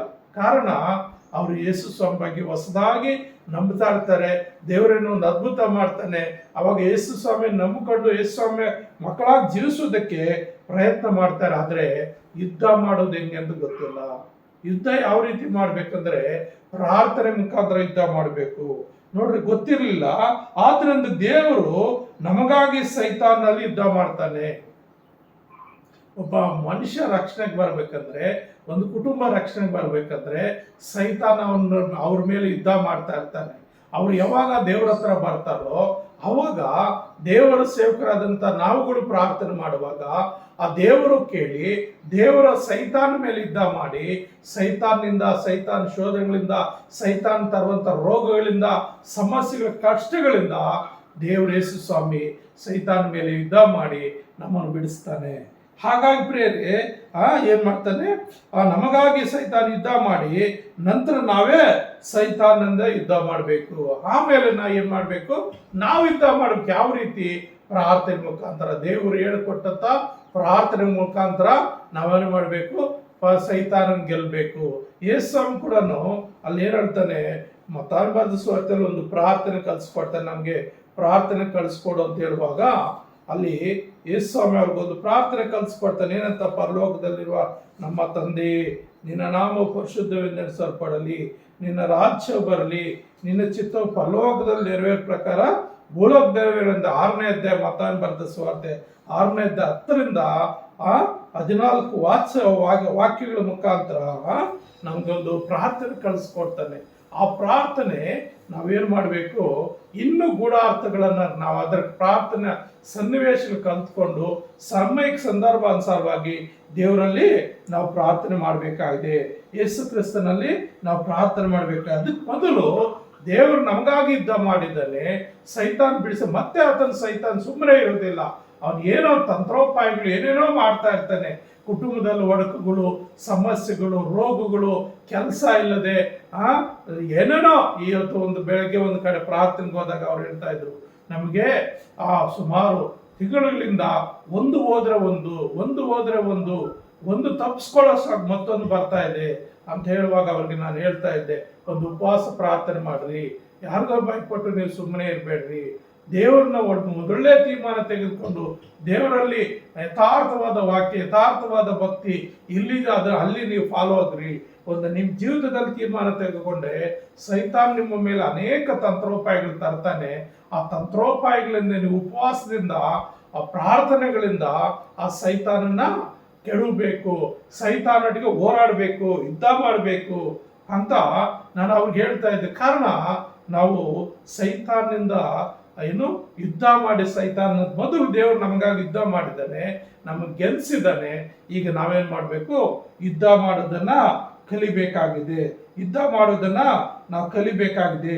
ಆತರ ನನ್ನ ಸಹೋದರರೇ, ಮೋಶೆ ಐಗುಪ್ತರೊಂದಿಗೆ ಹೋರಾಡ್ತಾ ಇದ್ದಾನೆ. ಏನೋ ಇಸ್ರಾಯೇಲ್ ಬಿಡಿಸ್ಕೊಳ್ಳೋದಕ್ಕಾಗಿ ಅಲ್ಲಿ ಐಗುಪ್ತ ರಾಜರ ಹತ್ರ, ಫರೋಹರ ಹತ್ರ ಹೋಗಿ ಹೋರಾಡ್ತಾನೆ. 10 ಉಪದ್ರವಗಳು ಅಲ್ಲಿ ಇದು ಮಾಡ್ತಾನೆ. ಅನೇಕ ವಿಧಗಳಲ್ಲಿ 10 ಸಾರಿ ಹೋಗಿ ಅಲ್ಲಿ ಅವ್ರ ಹತ್ರ ಮಾತಾಡುವಾಗ 10 ಸಾರಿ ಅವರು ಮೋಶೆ ಕಿವು ಕೊಡೋದಿಲ್ಲ. ಮಾತು ಕೊಡ್ತಾರೆ, ತಪ್ಪಿಸ್ಕೊಳ್ತಾರೆ, ಮಾತು ಕೊಡ್ತಾರೆ, ತಪ್ಪಿಸ್ಕೊಳ್ತಾರೆ. ಆದರೆ ಕೊನೆಯದಾಗಿ ದೇವರು ಒಂದು ದೊಡ್ಡ ಯುದ್ಧ ಮಾಡ್ತಾನೆ ಐಗುಪ್ತ ದೇಶದಲ್ಲಿ. ಯಾವ ರೀತಿ ಅಂದರೆ ಪ್ರತಿಯೊಂದು ಮನೆಯಲ್ಲಿ ಸಾವು ಉಂಟಾಗುವ ರೀತಿಯಲ್ಲಿ ಕಾರಣ ಮಾಡ್ತಾನೆ. ಅವಾಗ ಏನ್ ಮಾಡ್ತಾರೆ, ಅವ್ರು ಭಯಪಟ್ಟು ಅವ್ರು ಬಿಟ್ಟು ಕೊಟ್ಬಿಡ್ತಾರೆ. ಆದ್ರೆ ಪ್ರಿಯರೇ, ಏನಾಗುತ್ತಂದ್ರೆ ದೇವರು ನಮ್ಮ ಪರವಾಗಿ ಯುದ್ಧ ಮಾಡ್ತಾನೆ, ದೇವರು ನಮ್ಮ ಪರವಾಗಿ ಹೋರಾಡ್ತಾನೆ. ಮೋಶೆ ಐಗುಪ್ತರಂದ್ರ 5 ಹೋರಾಡ್ತಾನೆ. ಯಾವ ರೀತಿ 10 ಸಾರಿ ಹೋಗಿ ಇಸ್ರಾಯೇಲ್ ಬಿಡಿಸ್ಕೊಡೋದಕ್ಕಾಗಿ ಹೋರಾಟ ಮಾಡ್ತಾನೆ. ಅಲ್ಲಿ ಕೊನೆಗೆ ಮೋಶೆನೇ ಆ ಹೋರಾಟದಿಂದ ಗಳಿಸ್ತಾನೆ. ಐಗುಪ್ತರು ಎಷ್ಟು ಅವರು ಕುತಂತ್ರ ಮಾಡಿದ್ರು, ಕೊನೆಗೆ ಸೋತು ಹೋಗೋ ರೀತಿಯಲ್ಲಿ ಹಾಳಾಗುತ್ತೆ. ಅದಕ್ಕಾಗಿ ಯೆಹೋಶುವನ ಗ್ರಂಥದಲ್ಲಿ ನಾವು ನೋಡುವಾಗ, ಯೆಹೋಶುವನ ಗ್ರಂಥದಲ್ಲಿ 11ನೇ ಅಧ್ಯಾಯದಲ್ಲಿ ದೇವರು ಯೆಹೋಶುವನ್ ಕೂಡ ಒಂದು ಮಾತು ಹೇಳ್ತಾನೆ. 11ನೇ ಅಧ್ಯಾಯ 6ನೇ ವಚನದಲ್ಲಿ ಏನ್ ಹೇಳ್ತಾನೆ ಅಂದ್ರೆ, ಆಗ ಯೆಹೋವನು ಯೆಹೋಶುವನಿಗೆ, ನೀನು ಅವರಿಗೆ ಹೆದರಬೇಡ, ನಾಳೆ ಇಷ್ಟೇ ಹೊತ್ತಿಗೆ ಅವರನ್ನು ಇಸ್ರಾಯೇಲ್ಗೆ ಒಪ್ಪಿಸುವೆನು, ಅವರು ಅವರನ್ನು ಹತ್ತಿಸಿ ಬಿಡುವರು, ನೀನು ಅವರ ಕುದುರೆಗಳ ಇಂಗಾಲಿನ ನರಗಳನ್ನು ಕೊಯ್ದು ರಥಗಳನ್ನು ಸುಟ್ಟು ಬಿಡಬೇಕು ಅಂದನು. ಅಂದ್ರೆ ದೇವ್ರು ಹೇಳ್ತಾ ಇದ್ದಾನೆ ಯೆಹೋಶುವನಿಗೆ, ನಾಳಿಷ್ಟೊತ್ತಿಗೆ ನಿನ್ನನ್ನ ಅವ್ರ ಕೈಯಿಂದ ನಾನು ಬಿಡಿಸ್ತೀನಿ, ಏನೋ ಶತ್ರುಗಳೆಲ್ಲ ನಿನ್ನ ಕೈಗೆ ಒಪ್ಪಿಸ್ಕೊಡ್ತೀನಿ, ನಾನು ನೀನು ಪರವಾಗಿ ಯುದ್ಧ ಮಾಡ್ತೀನಿ, ಮತ್ತು ನೀನು ಹೀಗೀಗೆ ಮಾಡು, ನೀನು ಈ ರೀತಿ ಮಾಡು ಅಂತೇಳಿ ಆ ಇಸ್ರಾಯೇಲರಿಗೆ ಇಸ್ರಾಯೇಲ್ ಬಿಡಿಸ್ಕೊಳ್ಳೋದಕ್ಕಾಗಿ ಮತ್ತು ಇಸ್ರಾಯೇಲರಿಗೆ ಒಂದು ದೇಶಗಳನ್ನು ಸ್ವತಂತ್ರ ಮಾಡಿಕೊಡೋದಕ್ಕಾಗಿ ಅಲ್ಲೇನಾದ್ರು ಉತ್ತರ ಭಾಗದಲ್ಲಿ ಇರುವಂತ ದೇಶಗಳನ್ನ ಈ ಇಸ್ರಾಯೇಲ್ ಕೊಡುವುದಕ್ಕಾಗಿ ಅಲ್ಲಿ ಕಠಿಣವಾದ ಜನರು ಇರ್ತಾರೆ. ಆ ದೇಶಗಳಲ್ಲಿ ಇರುವಂತ ಜನರನ್ನ ಓಡಿಸಿ ಮತ್ತೆ ಅವ್ರ ನಿನ್ಗೆ ಸ್ವಾಧೀನ ಮಾಡ್ತೀನಿ, ನೀನು ಅವ್ರ ಮೇಲೆ ಯುದ್ಧ ಮಾಡಿ ಅವ್ರನ್ನೇನ್ ಮಾಡ್ಬೇಕು, ಎಲ್ಲರನ್ನು ಹತ್ತಿಸಿಬಿಡು, ಶತ್ರುನ ಹತ್ತಿಸಿಬಿಡು, ಅವ್ರ ಕುದುರೆಗಳ ಇಂಗಾಲ ನರಗಳನ್ನು ಕೂಡ ನೀನು ಕೊಯ್ದ್ಬಿಡು, ಆ ದೇಶದಲ್ಲಿ ಇರುವಂತ ರಥಗಳನ್ನ ಸುಟ್ಟು ಬಿಡಬೇಕು, ಅವ್ರಿಗಿರುವಂತ ರಥಗಳೆಲ್ಲ ಏನ್ ಮಾಡ್ಬೇಕು, ಬೆಂಕಿ ಹಚ್ಚಿ ಸುಟ್ಟು ಬಿಡು ಅಂತೇಳಿ ಯೆಹೋಶುವನನ್ನ ದೇವರು ಧೈರ್ಯ ಪಡಿಸ್ತದೆ. ಅಂದ್ರೆ ಮೋಶೆ ತನ್ನ ಸಮಯ ಬಂದಾಗ ಆತನು ದೇವರ ರಾಜ್ಯಕ್ಕೆ ಹೋಗ್ಬಿಡ್ತಾನೆ. ಆಮೇಲೆ ಆ ಇಸ್ರಾಯೇಲ್ ಮುನ್ನಡೆಸೋದಕ್ಕಾಗಿ ತಂದೆಯಾದ ದೇವರು ಯೆಹೋಶುವನ ಆರಿಸ್ಕೊಳ್ತಾನೆ.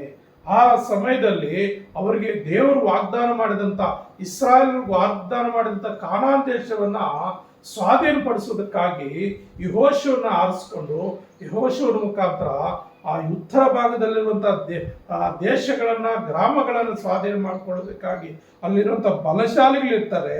ಆ ಬಲಶಾಲಿಗಳನ್ನು ಸೋಲಿಸುವುದಕ್ಕಾಗಿ ಏನು ಮಾಡ್ತಾರೆ, ದೇವರು ಯೆಹೋಶುವನ ಧೈರ್ಯಪಡಿಸ್ತಾನೆ.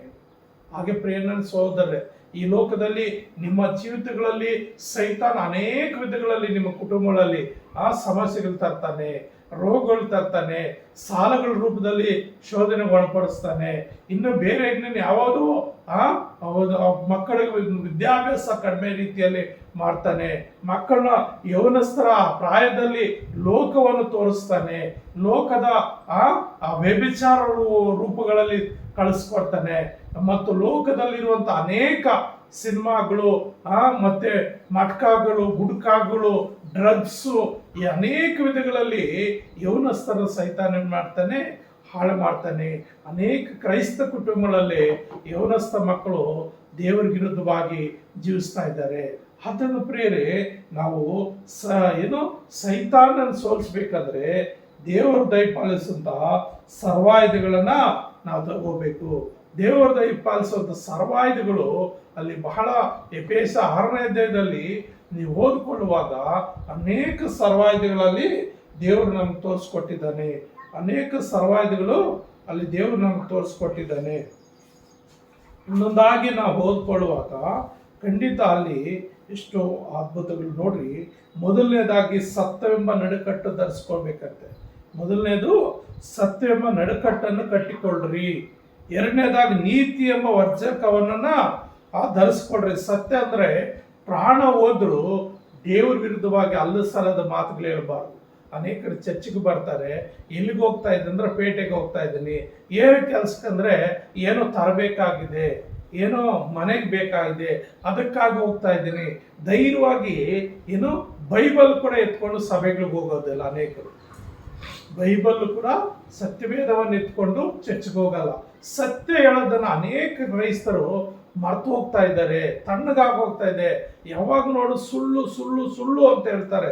ಆದರೆ ದೇವ್ರ ವಾಕ್ಯ ಹೇಳ್ತದೆ, ಸತ್ಯವೆಂಬ ನಡುಕಟ್ಟು ಕಟ್ಕೊಳ್ರಿ. ನೀವು ಸತ್ರು ಸರಿ, ದೇವರು ಸತ್ಯವನ್ನು ಬಿಟ್ಟು ಸುಳ್ಳು ಎಂದಿಗೂ ಹೇಳಬಾರ್ದು. ಸುಳ್ಳು ಹೇಳುವಂಥವರೆಲ್ಲ ಬೆಂಕಿ ಗಂಧಗಳು ಉರಿಯುವಂಥ ಕೆರೆಗೆ ಹೋಗಿ ದಬ್ಬಲ್ಪಡ್ತಾರೆ. ಮತ್ತು ನೀತಿ ಎಂಬ ವಜ್ರ ಕವಚವನ್ನು, ಅಂದರೆ ನೀತಿ ಅಂದರೆ ಒಳ್ಳೆಯತನ. ನಿನಗೆ ಯಾರಾದರೂ ಕಷ್ಟದಲ್ಲಿ ಕಾಣ್ತಾರ, ನಿನ್ನ ಕೈಲಾದಷ್ಟು ಸಹಾಯ ಮಾಡಬೇಕು, ಅವ್ರನ್ನ ಪ್ರೀತಿಸಬೇಕು, ಅವ್ರ ಅಗತ್ಯಗಳನ್ನು ಪೂರೈಸಬೇಕು. ಎಲ್ಲ ನಿನ್ನ ಕೈಲಿ ಆಗದಿದ್ದರೆ ಅಗತ್ಯ ಪೂರೈಸೋಂಥವ್ರು ನಿನ್ಗೆ ಗೊತ್ತಿರೋಂಥವ್ರ ಕಡೆ ಅವ್ರು ಕಳಿಸ್ಬೇಕು, ಅವ್ರು ಸಂತೈಸಬೇಕು. ಎಂದಿಗೂ ನಿನ್ನ ಒಳ್ಳೆಯತನ ಬಿಟ್ಟು ಪಕ್ಕಕ್ಕೆ ಹೋಗಬಾರ್ದು. ನೀತಿ ಅಂದರೆ ಒಳ್ಳೆಯತನ, ನಂಬಿಕೆ ನೀತಿಯಾಗಿ ಪರಿವರ್ತಿಸ್ತದೆ. ಅಬ್ರಹಾಮನು ದೇವರು ನಂಬಿದನು, ಆ ನಂಬಿಕೆ ಅವನ ಎಣಿಕೆಯಲ್ಲಿ ನೀತಿವಂತನು ಎಂಬುದಾಗಿ ಕರೆಯಲ್ಪಟ್ಟನು. ಆಗ ಪ್ರೇರೆ ನೀತಿ ಎಂಬ ವಜ್ರ ಕವಚವನ್ನು ಧರಿಸಿಕೊಳ್ಬೇಕು. ಸಮಾಧಾನ ವಿಷಯವಾದ ಸುವಾರ್ತೆಯನ್ನು ತಿಳಿಸುವುದರಲ್ಲಿ ಯೇಸು ಸ್ವಾಮಿ ಆತನು ಎಷ್ಟು ಹಿಂಸೆ ಕೊಟ್ಟರು, ಆತನು ಸಮಾಧಾನವಾಗಿ ಎಲ್ಲರೊಟ್ಟಿಗೆ ಮಾತನಾಡ್ತಾ ಇದ್ದ. ಅನೇಕರು ಯೇಸು ಸ್ವಾಮಿ ಸೇವೆ ಮಾಡುವ ಕಾಲವೆಲ್ಲ ಆತನಿಗೆ ಅನೇಕ ಶತ್ರುಗಳಿದ್ದರು. ಅನೇಕ ವಿಧಗಳಲ್ಲಿ ಕ್ವಶನ್ಗಳು ಆಗ್ತಾ ಇದ್ರು ಯೇಸು ಸ್ವಾಮಿ. ಆದರೆ ಎಲ್ಲರಿಗೂ ಸಮಾಧಾನವಾಗಿ ಉತ್ತರ ಕೊಡ್ತಾ ಇದ್ದ. ಯಾರ ಮೇಲೆ ಆತನ ತೆರೆವು ಬೀಳ್ತಾ ಇರಲಿಲ್ಲ. ಎಲ್ಲರಿಗೂ ಆತನಿಗೆ ಯಾವ ರೀತಿ ಸಮಸ್ಯೆ ಒಂದು ಕ್ವಶನ್ ಹಾಕಿ ಬಂದರೂ ಯೇಸು ಸ್ವಾಮಿ ಅವ್ರಿಗೆಲ್ಲರಿಗೂ ಸಮಾಧಾನದಿಂದ ಉತ್ತರ ಕೊಟ್ಟು ಆ ಸಮಾಧಾನದಲ್ಲಿ ದೇವರ ಸುವಾರ್ತೆಯನ್ನು ಸಾರ್ತಾ ಇದ್ದ. ತಂದೆಯಾದ ದೇವರನ್ನ ತಿಳಿಸ್ಕೊಡ್ತಾ ಇದ್ದ. ಹಾಗಾಗಿ ನನ್ನ ಜೀವಿತದಲ್ಲಿ ಸಮಾಧಾನದ ವಿಷಯದ ಸುವಾರ್ತೆಯನ್ನು ತಿಳಿಸುವುದರಲ್ಲಿ ಸಿದ್ಧವಾದ ಮನಸ್ಸೆಂಬ ಕೆರೆಗಳನ್ನು ಮೆಟ್ಟಿಕೊಂಡು ನಿಲ್ಲರಿ. ಒಂದು ಸಿದ್ಧತೆ ನಿನ್ನಲ್ಲಿ ನೀನು ಸಿದ್ಧತೆ ಮಾಡ್ಕೋಬೇಕು, ನಿನ್ನನ್ನು ಸಿದ್ಧತೆ ಮಾಡ್ಕೋಬೇಕು. ಎಂಥ ಸಂದರ್ಭದಲ್ಲಿ ಬಂದರೂ ನಿನ್ನ ಸಾಕ್ಷಿ ಮುಖಾಂತರ ನಾನು ಯೇಸು ಸ್ವಾಮಿ ಮಗಳು, ನಾನು ಯೇಸು ಸ್ವಾಮಿ ಮಗನು, ನಾನು ಯೇಸು ಸ್ವಾಮಿಯನ್ನ ಹಿಂಬಾಲಿಸ್ತಾ ಇದ್ದೀನಿ, ಯೇಸು ಸ್ವಾಮಿಯಲ್ಲಿರುವಂಥ ನೀತಿಯನ್ನು ನಾನು ಅಂದ್ಕೊಂಡಿದ್ದೀನಿ. ಯೇಸು ಸ್ವಾಮಿ ಯಾವಾಗಲೂ ಸತ್ಯವನ್ನೇ ನುಡಿತಾ ಇದ್ದ, ನಾನು ಕೂಡ ಸತ್ಯವನ್ನೇ ನುಡಿತೀನಿ. ಯೇಸು ಸ್ವಾಮಿ ಎಲ್ಲರನ್ನು ಪ್ರೀತಿ ಮಾಡ್ತಾ ಇದ್ದ, ನಾನು ಕೂಡ ಪ್ರೀತಿ ಮಾಡ್ತೀನಿ. ಯೇಸು ಸ್ವಾಮಿ ಎಲ್ಲರನ್ನು ಕ್ಷಮಿಸ್ತಾ ಇದ್ದ, ನಾನು ಕೂಡ ಕ್ಷಮಿಸ್ತೇನೆ. ಅನೇಕರಿಗೆ ಕ್ಷಮಿಸೋದು ಅಂತಂದರೆ ಆ ಪದ ಅಂದರೆ ಇಷ್ಟ ಆಗೋದಿಲ್ಲ. ನಾನು ಎಷ್ಟು ಮಾತ್ರಕ್ಕೂ ಕ್ಷಮಿಸೋದಿಲ್ಲ ಅಂತಾರೆ ಕೆಲವರು. ನಾನು ದೇವರು ನನಗೆ ಕೊಟ್ಟಂತ ಏನೇ ಶಿಕ್ಷೆ ಕೊಡಲಿ ನಾನು ಅನುಭವಿಸ್ತೀನಿ, ಆದರೆ ಅವಳನ್ನು ಮಾತ್ರ ನಾನು ಕ್ಷಮಿಸೋದಿಲ್ಲ. ಕಾರಣ ಅವನು ನನಗೆ ಅಷ್ಟು ದುಃಖ ಕೊಟ್ಟಿದ್ದಾರೆ, ಅಷ್ಟು ಕಷ್ಟ ಕೊಟ್ಟಿದ್ದಾರೆ, ನನ್ನ ಕಣ್ಣಲ್ಲಿ ನೀರಲ್ಲ ರಕ್ತ ಸೂಸೋ ರೀತಿಯಲ್ಲಿ ಹಿಂಸೆ ಮಾಡಿದ್ದಾರೆ. ಆದ್ದರಿಂದ ನನ್ನ ಜೀವಿತದಲ್ಲಿ ನಾನು ಬದುಕಿರೋವರೆಗೂ ಅವ್ರಿಗೆ ಕ್ಷಮಿಸೋದಿಲ್ಲ ಅಂತ ಹೇಳ್ತಾನೆ. ಆದರೆ ಯೇಸು ಕ್ರಿಸ್ತನು ತಂದೆಯೇ ಅವ್ರಿಗೆ ಕ್ಷಮಿಸು, ಅವ್ರು ಏನು ಮಾಡ್ತಾ ಇದ್ದಾರೆ ಅವ್ರಿಗೆ ಗೊತ್ತಿಲ್ಲಪ್ಪ, ಆಗಾಗ ಅವ್ರಿಗೆ ಕ್ಷಮಿಸು ಅಂತೇಳಿ ಆತನು ಹೇಳ್ತಾ ಇದ್ದಾನೆ ಪ್ರಿಯರೇ. ಆದ್ರೆ ಪ್ರಿಯ ನನ್ನ ಸಹೋದರರೇ, ಆ ಯೇಸು ಸ್ವಾಮಿ ಎಂಬ ಸುವಾರ್ತೆ ಎಂಬ ಸಿದ್ಧವಾದ ಮನಸ್ಸೆಂಬ ಕೆರೆಗಳನ್ನ, ಅಂದ್ರೆ ಒಂದು ರೂಢತೆ, ಆ ಕೆರೆಗಳನ್ನು ನಾವು ಮೆಟ್ಕೊಂಡು ನಡೆಯೋದಕ್ಕೆ ಯಾವ ರೀತಿ ನಮ್ಮ ಕಾಲಗಳನ್ನು ನಾವು ಜೋಪಾಡು ಮಾಡ್ಕೊಳ್ತೀವೋ, ಸಿದ್ಧಪಡಿಸ್ಕೊಳ್ತೀವೋ, ಅದೇ ರೀತಿಯಲ್ಲಿ ಒಳ್ಳೆ ಮನಸ್ಸಿನಿಂದ ಹಾಗಾಗಿ ಇಲ್ಲಿ ಏನಾಗುತ್ತಂದ್ರೆ, ಈ ಎಫೆಸ 1:6 ಅಧ್ಯಾಯದಲ್ಲಿ 11ರಿಂದ 17 ವಚನ ನೀವು ಓದ್ಕೊಳ್ಳುವಾಗ ಅಲ್ಲಿ ಪವಿತ್ರಾತ್ಮನು ನಮ್ಗೆ ಕೊಡುವಂಥ ಸರ್ವಾಯುಧಗಳನ್ನು ನಾವು ಧರಿಸ್ಕೊಂಡು ನಾವೇನು ಮಾಡ್ಬೋದು, ಹೋರಾಡ್ಬೋದು. ನಂಬಿಕೆ ಎಂಬ ಗುರಾಣಿಯನ್ನು ಇಟ್ಕೊಡ್ರಿ, ಅದರಿಂದ ನೀವು ಕೆಡುಕನ ಅಗ್ನಿ ಬಾಣಗಳನ್ನೆಲ್ಲ ಆರಿಸೋದಕ್ಕೆ ಶಕ್ತರಾಗುರಿ. ಅಂದರೆ ಆ ಸತ್ಯವೇದ ವಾಕ್ಯ ಎಂಬ ಗುರಾಣಿ ನಾವು ಇಟ್ಕೊಂಡು ನಾವೇನು ಮಾಡಬೇಕು, ಮುಂದೆ ಹೇಳ್ತಾನೆ ದೇವರ ವಾಕ್ಯ ಎಂಬ ಮತ್ತೆ ರಕ್ಷಣೆ ಎಂಬ ಶಿರಸ್ತ್ರಾಣವನ್ನು ಇಟ್ಟುಕೊಂಡು ಪವಿತ್ರಾತ್ಮನು ಕೊಡುವ ದೇವರ ವಾಕ್ಯ ಎಂಬ ಕತ್ತಿಯನ್ನು ಹಿಡಿರಿ ಅಂತ ಇಲ್ಲಿ ಬಹಳ ಸ್ಪಷ್ಟವಾಗಿ ಪವಿತ್ರಾತ್ಮನ ಕೊಡುವಂಥ ವಾಕ್ಯ ಎಂಬ ಕತ್ತಿ, ಅಂದ್ರೆ ಸತ್ಯವೇದದ ವಾಕ್ಯ ಎಂಬ ಕತ್ತಿಯನ್ನು ಹಿಡಿದು ನಾವೇನು ವಾಕ್ಯ ಹಿಡಿದು ಪ್ರಾರ್ಥನೆ ಮಾಡಬೇಕು. ವಾಕ್ಯ ಹಿಡಿದು ಪ್ರಾರ್ಥನೆ ಮಾಡುವಾಗ ದೇವರು ಖಂಡಿತ ನಿನ್ನಲ್ಲಿ ನನ್ನಲ್ಲಿ ಜಯ ಕೊಡುವ ಆತನಾಗಿದ್ದಾನೆ, ನಿನಗೂ ನನಗೂ ಸಮಸ್ಯೆಗಳನ್ನು ಬಿಡುಗಡೆ ಕೊಡುವ ಆತನಾಗಿದ್ದಾನೆ. ಹಾಗಾಗಿ ಪ್ರಿಯ ನನ್ನ ಸಹೋದರರೇ, ನಾವು ನೋಡುವಾಗ ಪವಿತ್ರಾತ್ಮನ ಕೊಡುವ ದೇವರ ವಾಕ್ಯ ಎಂಬ ಕತ್ತಿಯನ್ನು ಇಡ್ರಿ ಅಂತ ಹೇಳುವಾಗ ಉದಾಹರಣೆ, ನಾವು ಚಿಕ್ಕ ಮಕ್ಕಳಿಗೆ ಮೊದಲು ಏನು ಮಾಡ್ತೀವಿ, ಆಹಾರ ತಿನ್ನಿಸ್ತೀವಿ. ಆ ಮಕ್ಕಳು ಬೆಳೀತಾ ಆ ಮಕ್ಕಳು ತಿನ್ನೋದು ಗೊತ್ತಿಲ್ಲ, ಆದ್ದರಿಂದ ಆ ಮಕ್ಕಳಿಗೆ ಒಂದು ಅನ್ನ ಆಗಲಿ ಸ್ವಲ್ಪ ತಿನ್ನೋದನ್ನು ಕಲಿಸ್ತೀವಿ. ಆ ಮಕ್ಕಳು ಬೆಳವಣಿಗೆ ಆಗ್ತಾ ಇಲ್ಲ ನಾನು ತಿನ್ನಕ್ಕಾಗಲ್ಲ ಅಂದರೆ ಅವಾಗ ಏನು ಮಾಡ್ತೀವಿ, ಕೋಲ್ ತಗೊಂಡು ತಟ್ಟೆಯಲ್ಲಿ ಅನ್ನ ಕೊಡು, ತಿನ್ನು ಅಂತೇಳಿ ಅವ್ರಿಗೆ ಕಲಿಸ್ತೀವಿ. ಹಾಗೆ ಮೊದಲು ನಿನಗೋಸ್ಕರ ನನಗೋಸ್ಕರ ದೇವರು ಯುದ್ಧ ಮಾಡ್ತಾನೆ. ಆದರೆ ನಾವು ಸ್ವಲ್ಪ ಬೆಳೆದ ಮೇಲೆ, ದೇವರ ವಾಕ್ಯದಲ್ಲಿ ಬೆಳೆದ ಮೇಲೆ ನಾವೇ ವಾಕ್ಯವನ್ನು ಕತ್ತಿ ಹಿಡಿದು ನಾವು ಸೈತಾನನಿಗೆ ಯುದ್ಧ ಮಾಡಬೇಕಾಗಿದೆ. ಅದಕ್ಕೆ ದೇವರಲ್ಲಿ ಏನು ಮಾಡ್ತಾನೆ, ನೀವು ಸುಮ್ಮನೆ ನಾನು ಯುದ್ಧ ಮಾಡ್ತೀನಂತ ಐಗುಪ್ತರನ್ನ ಯುದ್ಧ ಮಾಡಿ ರಕ್ಷಿಸ್ತಾನೆ. ಇವತ್ತು ಹೇಳ್ತಾ ಇದ್ದಾನೆ, ನೀವು ಮಾಡಬೇಕಾಗಿದೆ.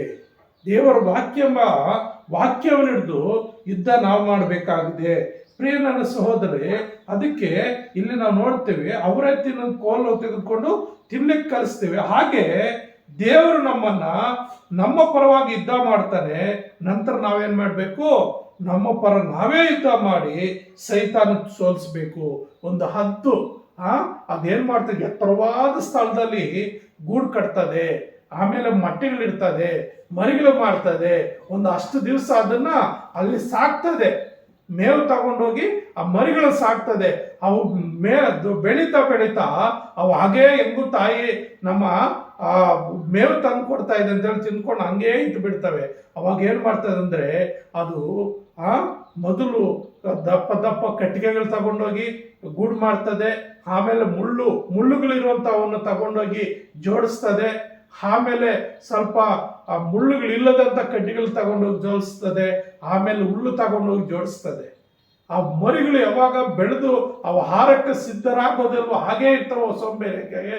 ಅದೇನ್ ಮಾಡ್ತಾ ಇದಾರೆ, ಆ ಮೆತ್ತನೆ ಹುಲ್ಲನ್ನು ಕಿತ್ತಾಕ್ತದೆ, ಆ ಕಡ್ಡಿಗಳು ಕಿತ್ತಾಕ್ತದೆ. ಆಮೇಲೆ ಕಡ್ಡಿಗಳೆಲ್ಲ ಕಿತ್ತಾಕಿದಾಗ ಆ ಮುಳ್ಳುಗಳು ಅದಕ್ಕೆ ಚುಚ್ಕೊಳ್ಳೋಕೆ ಸ್ಟಾರ್ಟ್ ಆಗ್ತದೆ. ಯಾವಾಗ ಮುಳ್ಳುಗಳು ಚುಚ್ಕೊಳ್ಳೋಕೆ ಸ್ಟಾರ್ಟ್ ಆಗ್ತಾವೋ ಅವು ಗೂಡಿಂದ ಆಚೆ ಬಂದ್ಬಿಡ್ತವೆ. ಗೂಡಿಂದ ಆಚೆ ಬಂದಾಗ ಅದೇನ್ ಮಾಡ್ತದೆ, ಕೆಳಕ್ಕೆ ತಳ್ಳುತ್ತದೆ. ಆ ಮರಿಗಳು ಕೆಳಕ್ಕೆ ತಳ್ತದೆ. ಆ ಮರಿಗಳು ರೆಕ್ಕೆಯಿಂದ ಹಾರೋದಕ್ಕೆ ಅವಾಗ ಶಕ್ತಿ ಇರೋದಿಲ್ಲ. ಅವಾಗ ಏನ್ ಮಾಡ್ತದೆ ಅಂದ್ರೆ, ಹದ್ದು ಅದು ಕೆಳಗೆ ಬಿಟ್ಟು ಅದು ಹಿಂಗಿಂಗ ಅನ್ಕೊಂಡು ಹಂಗ ಕೆಳಗೆ ಹೊರಟೋಗ್ತಾ ಇರ್ತದೆ. ಅದು ಮತ್ತೆ ಮೇಲಿನಿಂದ ಬಂದು ತನ್ನ ರೆಕ್ಕೆಗಳ ಮೇಲೆ ಅದನ್ನು ಕೂಡಿಸ್ಕೊಂಡು ಮತ್ತೆ ಮೇಲಕ್ಕೆ ಹೋಗ್ತದೆ. ಮತ್ತೆ ಮೇಲಕ್ಕೆ ಹೋಗ್ಬಿಟ್ಟು ಮತ್ತೆ ಸ್ವಲ್ಪ ರೆಸ್ಟ್ ಕೊಟ್ಟು ಮತ್ತೆ ತಳ್ತದೆ ಕೆಳಕ್ಕೆ. ಅವಾಗ ಅದೇನ್ ಮಾಡ್ತಾ ಇದ್ದಾರೆ, ರೆಕ್ಕೆಗಳು ಬೀಸೋದು ಸ್ಟಾರ್ಟ್ ಮಾಡ್ತದೆ. ರೆಕ್ಕೆಗಳು ಬೀಸೋದು ಸ್ಟಾರ್ಟ್ ಮಾಡಿದಾಗ ಆ ರೆಕ್ಕೆಗಳಲ್ಲಿ ಒಂದು ಬಲ ಬರ್ತದೆ, ಒಂದು ನಂಬಿಕೆ ಹುಡ್ತದೆ, ಒಂದು ಶಕ್ತಿ ಬರ್ತದೆ. ಆಮೇಲೆ ಅದು ಹಾಗೆ ಒಂದು 4-5 ಸಾರಿ ಅದು ಕಲಿಸ್ತದೆ, ಆಮೇಲೆ ಬಿಟ್ಟು ಬಿಡ್ತದೆ. ಆಮೇಲೆ ಅದು ರಕ್ಷಿಸೋದಕ್ಕೆ ಬರೋದಿಲ್ಲ. ಅವಾಗ ಏನಾಗ್ತದೆ, ಅವಕ್ಕೆ ಬಲ ಶಕ್ತಿ ಬರ್ತದೆ. ಅವೇ ಹಾರ್ಕೊಂಡು ಹೋಗಿ ಎಲ್ಲಿ ಬೇಕಾದ್ರಲ್ಲಿ ಕುತ್ಕೊಳ್ತವೆ, ಎಲ್ಲಿ ಬೇಕಾದ್ರಲ್ಲಿ ಬೇಟೆ ಆಡೋದಕ್ಕೆ ಕಲಿತವೆ. ಹಾಗೆ ತನ್ನ ತಾಯಿ ಅಂತ ಆಗ್ತದೆ. ಆದ್ದರಿಂದ ಪ್ರಿಯ ನನ್ನ ಸಹೋದರ ಸಹೋದರಿ, ನಾವು ಏನ್ ಮಾಡ್ಬೇಕಂದ್ರೆ, ಮೊದಲು ನಿನಗೋಸ್ಕರ ದೇವರು ಯುದ್ಧ ಮಾಡಿದ್ದಾನೆ, ಸೈತಾನ ಸೋಲಿಸಿದ್ದಾನೆ. ಈಗ ನೀನೇ ಯುದ್ಧ ಮಾಡಿ ಸೈತಾನ ಸೋಲಿಸಬೇಕಾಗಿದೆ. ಸೈತಾನ್ ತರುವಂತ ಎಲ್ಲ ಕುತಂತ್ರಗಳನ್ನ ನೀನೇ ಸೋಲಿಸಬೇಕು, ನೀನೇ ಸೈತಾನ ಗೆಲ್ಲಬೇಕಾಗಿದೆ.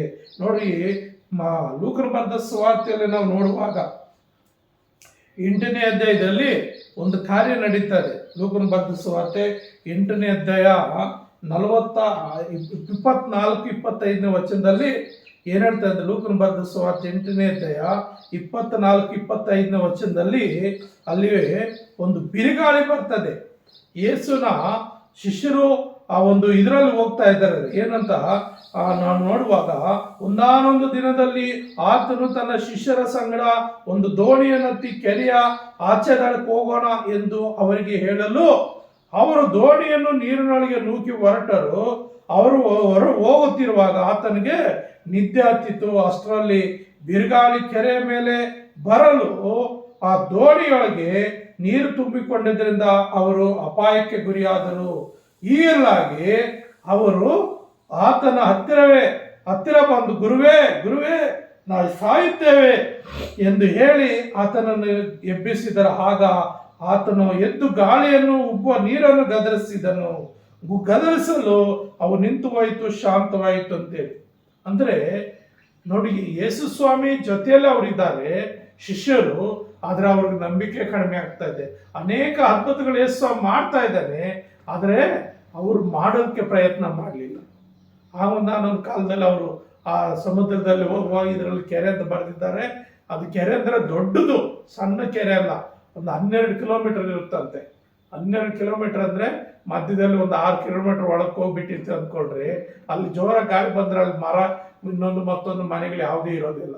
ಹೋಗಿ ಮನೇಲಿ ಸೇರ್ಕೊಳ್ಳಲ್ಲ, ಹೋಗಿ ಮರದ ಕೆಳಗೆ ನಿಂತ್ಕೊಳ್ಳಕ್ಕ ಇಲ್ಲ, ನೀರ್ ಮೇಲೆ ಯಾವ ಆಧಾರ ಇರೋಲ್ಲ. ಹಾಗಾಗಿ ಆ ಒಂದು ದೋಣಿ ಜೋರಾಗಿ ಗಾಳಿ ಬೀಸಿ ತುಫಾನಿದ್ದಾಗ ಅಲ್ಲಿ ಅವರು ಸಾಯ್ತೀವಿ ಅಂತ ಭಯಪಟ್ಟು ಯೇಸು ಸ್ವಾಮಿಯನ್ನು ಎಬ್ಬಿಸ್ತಾರೆ.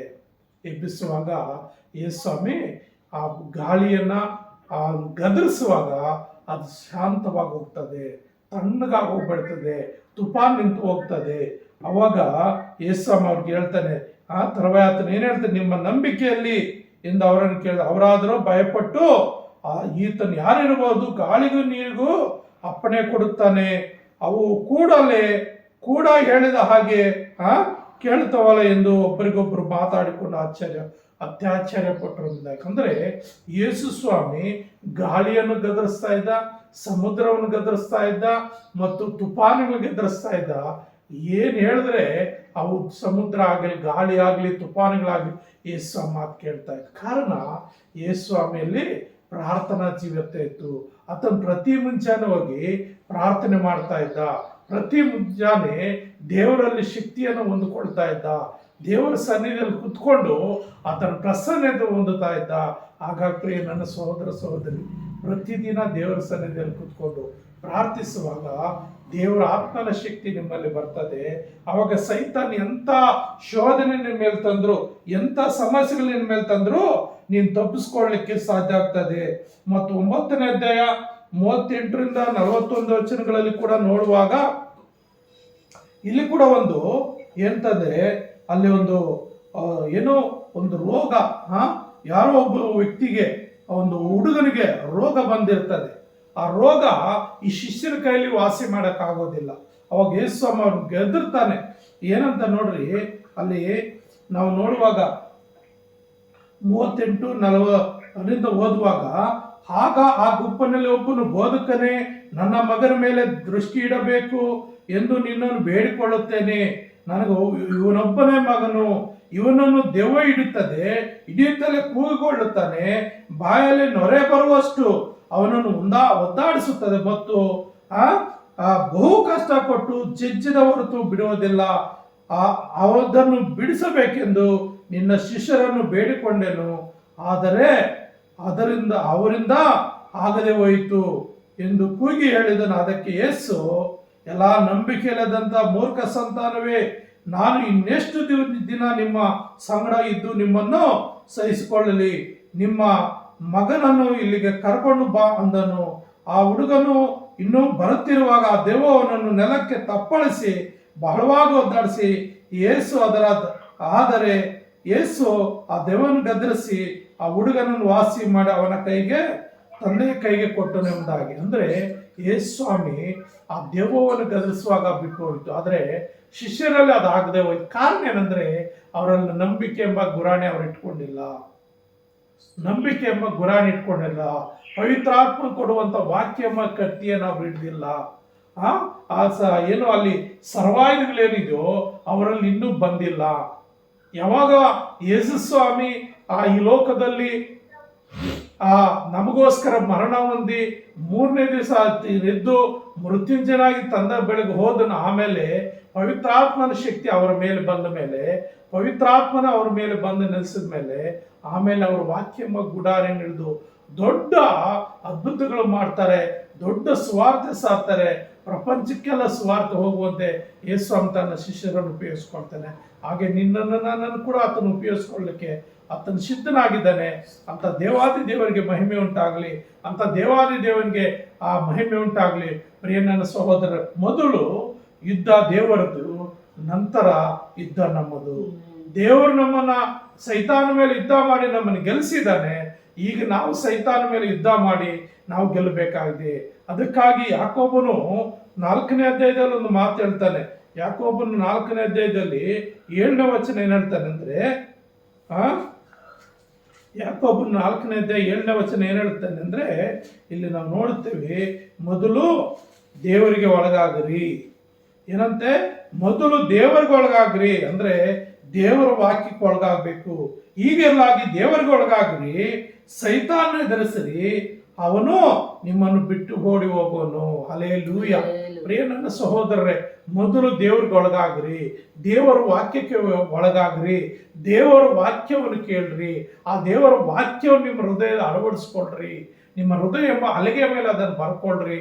ಆಗ ಪವಿತ್ರಾತ್ಮನ ಕೊಡುವಂತ ವಾಕ್ಯ ಎಂಬ ಕತ್ತಿಯನ್ನು ನೀವು ಹಿಡಿದುಕೊಂಡ್ರೆ ಸೈತಾನ ಎಲ್ಲ ತಂತ್ರೋಪಾಯಗಳನ್ನ ನೀವು ಸೋಲಿಸ್ಬೋದು, ನೀವು ಗೆಲ್ಲಬಹುದು, ಸೈತಾನ ಮೇಲೆ ಯುದ್ಧ ಮಾಡ್ಬೋದು.